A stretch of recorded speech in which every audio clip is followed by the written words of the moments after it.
Thank you, Chairman. See me. Thank you, Chairman. I want to state from the onset, from the time we received this petition, it was brought by Wesonga and his team.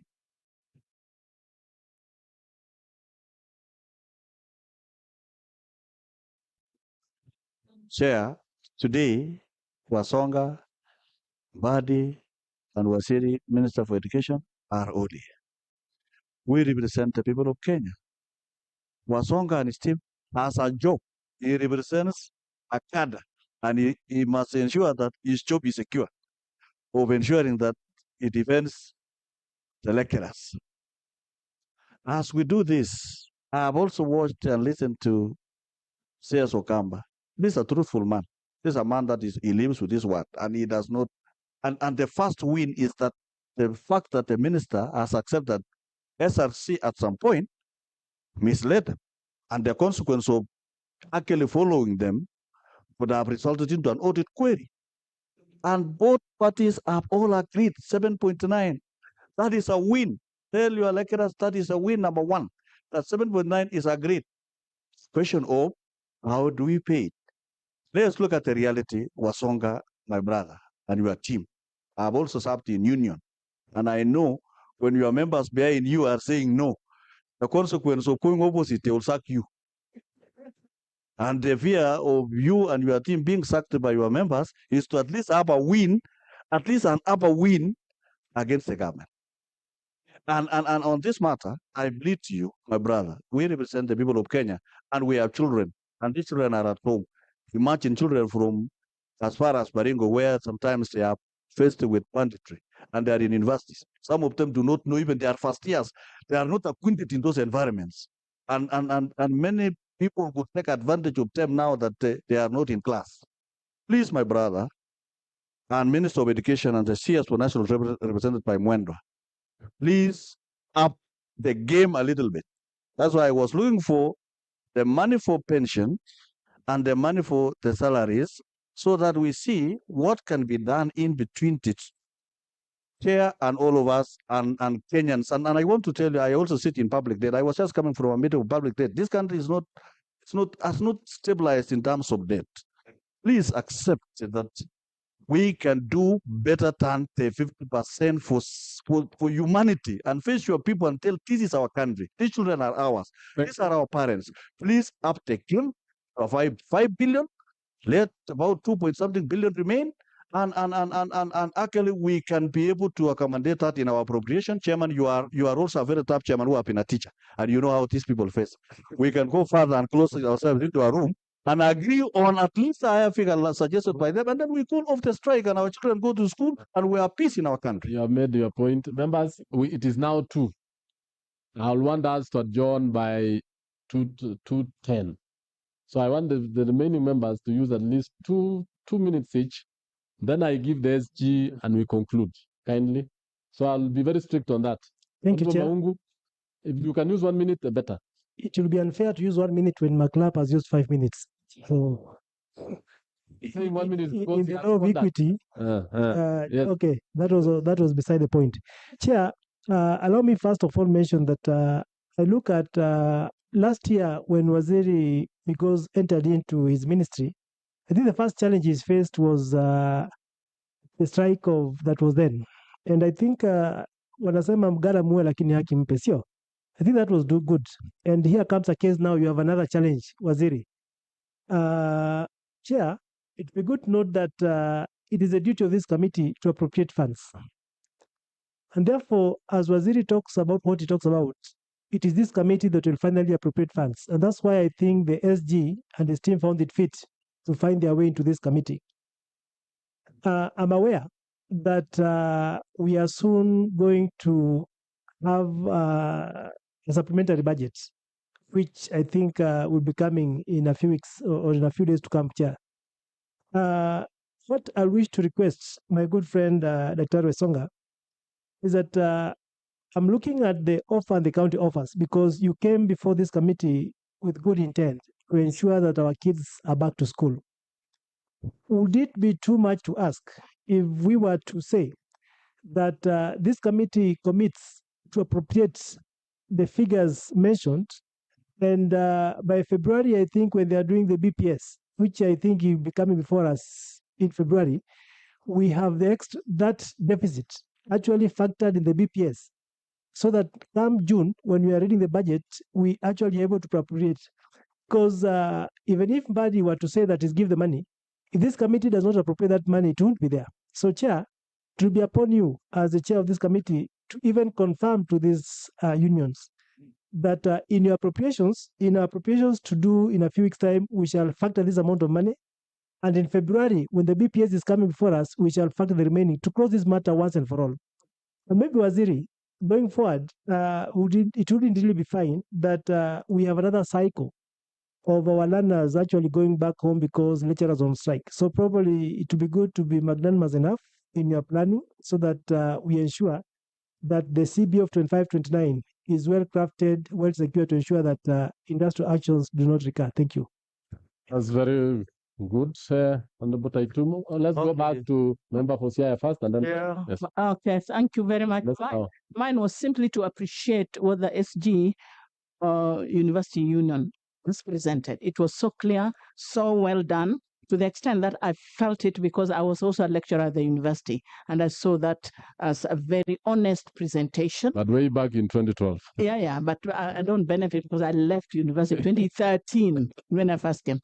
The second thing is that this is a big lesson that in future, let's try not to have these strikes, because universities tend to go on strike every year over salary increment, and nobody's implementing and blaming each other. Year in, year out, university lecturers go on strike. And we learn from this particular lesson that in future, all the CBAs will be implemented on time, and that there will be no strikes anymore, and that our students will not suffer together with the lecturers. We cannot afford to have the double tragedy of lecturers going on strike and students not being taught, and now trying to catch up, teach them on time becomes a challenge. To me, that is what I want to say. That's a good advice for us going into the future. Honorable Taitumo. Chair, the major problems, the strikes that this country is witnessing are born by an institution called SRC. Due to poor advisory services now and then, I want to implore to you, Chair, call that institution so that it can give us the reasons as to why they are giving poor advisory services to the government that are costing the taxpayers of this country. Chair, I want also to implore to the unions. I know I have been a teacher. You know, I've been a member of the National Executive Council, Kenya National Union of Teachers, and I know there are two things that conflict when you go to the strike. One, you must know about the entry behavior, how you get into the strike, and the exit strategy. So the problem is the exit strategy that they are they are finding themselves in. But I want to tell you, the leader, don't be bothered. Kindly craft a way. We have been there. The ministry have been there. Let the members see that you have fought a worthy battle. And I believe you will continue to. You have been there for long, together with WESONGA and the rest. And you have really fought. And you are a fighter. So for the sake of the children, for the sake of the Kenyans, kindly brave this one and the call of the strike. Thank you. Thank you. As advice from our unionists. WESONGA, I think I'll give you enough time to respond, and I think that's very good for you.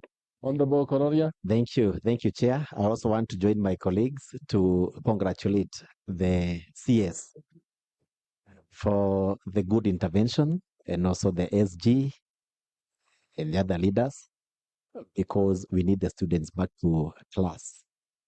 It is very difficult, Chair, convince students in all levels of education that they are going to get education, get jobs that will give them salaries, if the people who are teaching them are not getting enough salaries and on time.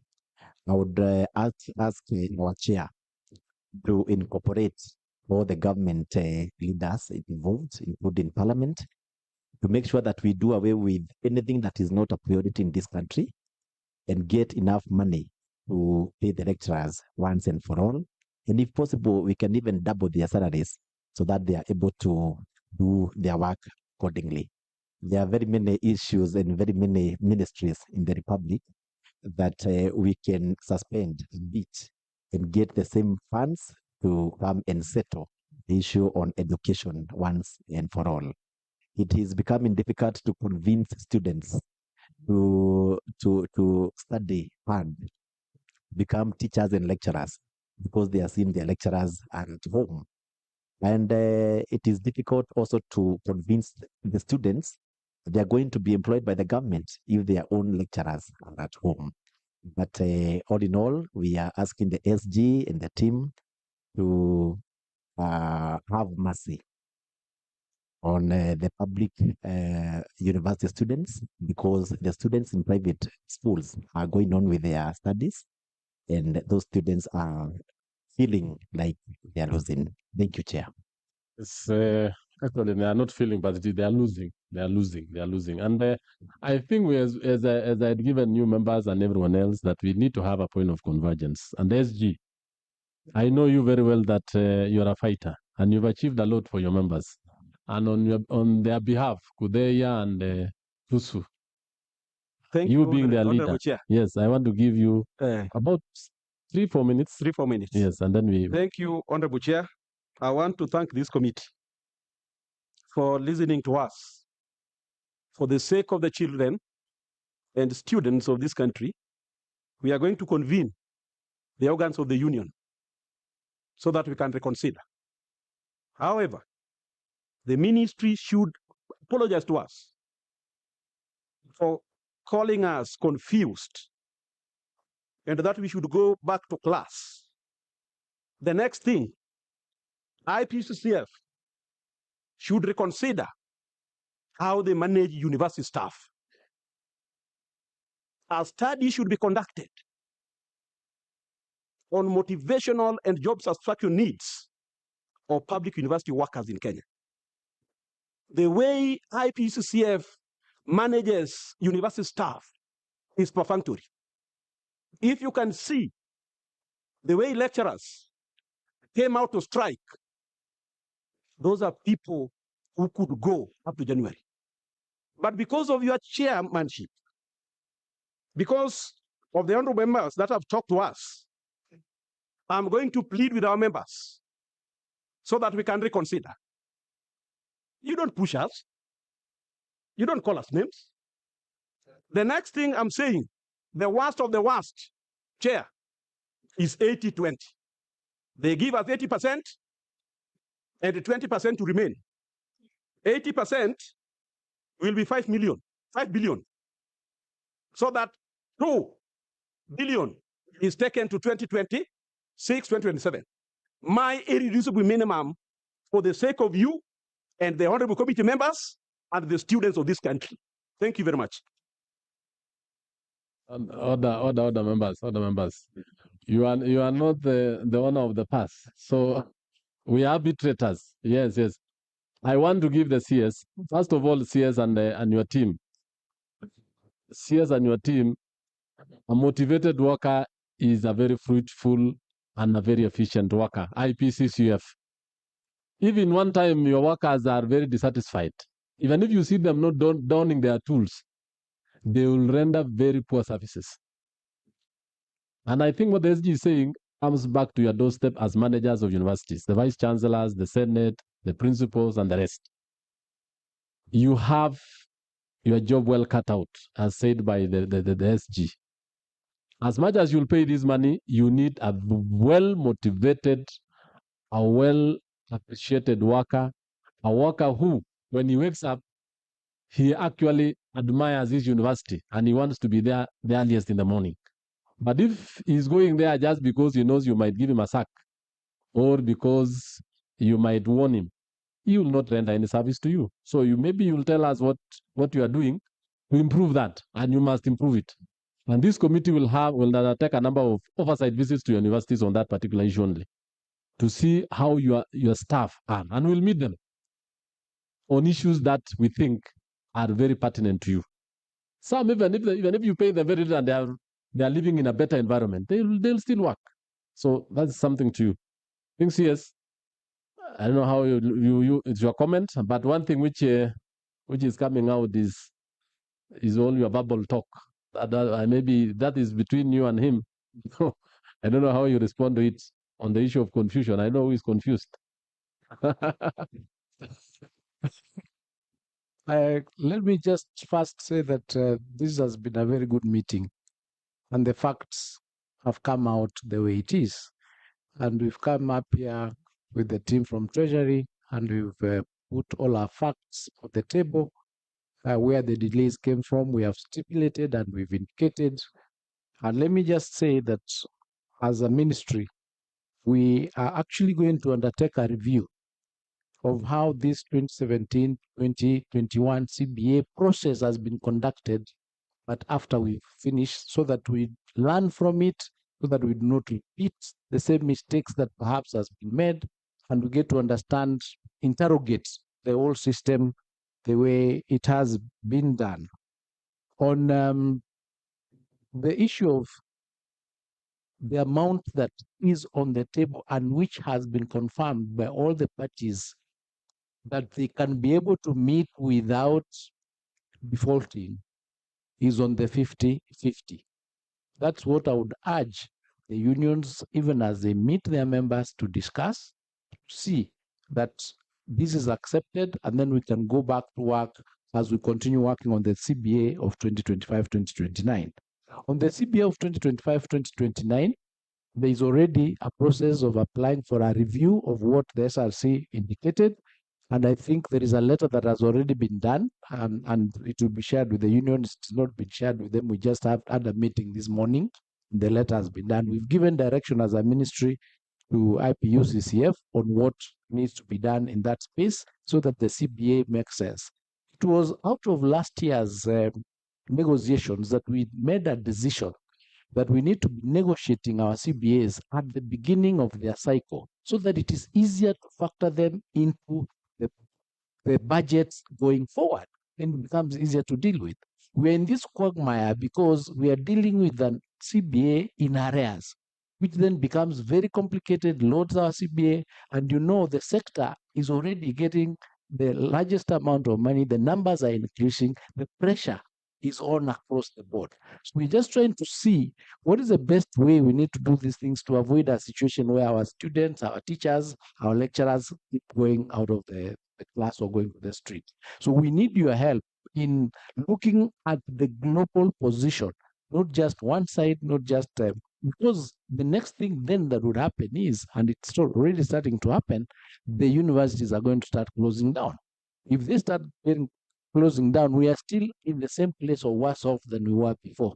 So it is in the interest of everybody, the lecturers, the students, and the unions, for us to have an agreement so that this space can be opened up and we can negotiate the rest of the things. And the CBA for 2025-2029 should be delinked from the CBA of 2017-2021 so that we negotiate both separately and get a clean solution to it without morphing into something else that have been more complicated.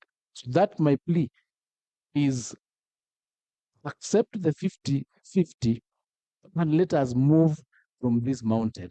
We moved around here for quite some time, and it's unfortunate that it took a bit long for us to agree on the figure. But now that we agreed, it shouldn't be a problem at all. Thank you. Thank you so much, members and the unions and the CS and everyone else. I think we have made a big leap. The only short problem that we have, if I check in your document, is the implementation aspect of it. The CS National Treasury gave us a macro view of how our economy looks like. The CS knows you are just dealing with one sector. We have other sectors that are actually, we have the foreign debt, we have all these others, the local debt and everything else. I will implore on the unions and the CS that let the implementation not be a big issue, because it is just 6 months away. Immediately you'll be paid 3.85 billion in December. The next payment is in June. So for the sake of our children, for the sake of parents who have paid rent for 2 months and the students are loitering and they are not being taught, let's close the ranks. SG and your unions, just in 6 months, so that it will give you room to just start the 2025-2029 negotiations. And before you start, we shall bring SRC here to carpet them, because they are the ones who are giving us a mess, not only in the universities, even in the Teacher Service Commission and even other unions, which they are supposed to. Because how they calculated and gave you a figure of 624 million, and later on the same SRC gave 7.9, that means there's a problem somewhere. So to me, I'm imploring on the union leadership that it is just 6 months away. And this committee, we are making a commitment that in June, the first money we want to see in this financial year is the payment of the CBA outstanding of 3.85. I'm trying to dissuade you not to go to 80-20, because the owner of the pass, who was here, Mbadi, moved from 2.1 3.85, which is a big leap of almost double. 2.1 to 3.85 is a double. So I'm asking the unions that agree that, and we are committing as a committee of education, which we have been friends of unions in this country many along, and even friends of the teachers. I'm a teacher myself by training. We shall make sure we factor in first charge 3.85 billion for arrears of CBA 2017-2021 in the financial year of 26-27. SG, kindly. I've got you. Yes. What I'm asking, you are pushing this thing to December. No. I thought my members are going to get money immediately. Oh, it is immediate. Immediately. Let us the money. It is immediate. No, that's immediate. Oh, that's December. Okay. That's okay. That's and okay. We are not going to write on or before. Yes, yes. Immediately. Chair. I think Chair, it was Chair, let me just make something clear here. Yes. Let me just make something clear here. Yes. This is a house of record. Yes. As we speak, we've not agreed on the 3.85. Just hear me out. It is supposed to be agreed and put in the supplementary or reallocated. So to say immediate, there is a government. You don't pay immediately. It's on the basis of the supplementary, which is this coming month. And you are here. Everybody knows that this team, the unions and the professors, they also teach economics and commerce. It's not possible for me to agree here and say immediately I go outside, once they sign, I give them the money. There's that process. So we just need to make our members understand that once we are agreed, that now the 50% is agreed, we write to Treasury and the process is done. So really it's unfair for when it goes out to the public in that sense that it is immediate, maybe they'll start asking for money next week. It is signed. So this is the difficulty that we get into. We need to, as a country. Yes, we hear you. You hear me. And you see, in government, we know there are procedures, there are processes to be followed. But when we talk about now, we are talking about this, what do you call it? The current supplementary, which is correct down the corner. Correct. So, and we know very well that you still also has the power of Article 223. If you can go and negotiate with your colleague who was here, you can still do that. Chair, ours is to actually give you the nitty-gritties. We don't want to run your ministry. Chair, one of the things that I am not prepared to is lie or give promises I can't keep. Article 223, as a country. Yes, we hear you. You hear me. And you see, in government, we know there are procedures, there are processes to be followed. But when we talk about now, we are talking about this, what do you call it? The current supplementary, which is correct down the corner. Correct. So, and we know very well that you still also has the power of Article 223. If you can go and negotiate with your colleague who was here, you can still do that. Chair, ours is to actually give you the nitty-gritties. We don't want to run your ministry. Chair, one of the things that I am not prepared to is lie or give promises I can't keep. Article 223. As a country. Yes, we hear you. You hear me. And you see, in government, we know there are procedures, there are processes to be followed. But when we talk about now, we we are talking about this, what do you call it? The current supplementary, which is correct around the corner. Correct. So, and we know very well that you still also has the power of Article 223. If you can go and negotiate with your colleague who was here, you can still do that. Chair, ours is to actually give you the nitty-gritties. We don't want to run your ministry. Chair, one of the things that I am not prepared to is lie or give promises I can't keep. Article 223, as a country. Yes, we hear you. You hear me? And you know, in government, we know there are procedures. There are processes. We humbly request the CS. Kindly. Yes, yeah. Let's hear from National. Let our members not go without. Let's hear from National Treasury. Chair. How the process is. We are in agreement, but the process. Yes, Chair, and riding on what the CS already communicated, I think he's committed to paying the 3.85. But however, and Chair, you are aware that there is a way payments are ordered. For example, if you have debt payments, even if you wanted to honor the 3.85, there is an order of prioritizing. But as the CS is saying, it is not right to commit here to say that Article 223 can be invoked because it requires cash. But a commitment is you look at the cash flow, and at that point, then there can be a commitment on when that be paid. But there are processes to go through to get to funding the additional budget. So I agree with the CS. Yes. It is not right to make a commitment here, but it shall be looked into and it shall be prioritized. I think that's the, but we should now you are making things worse. Eh? You are making things worse. It's making it worse. You are going in a African region.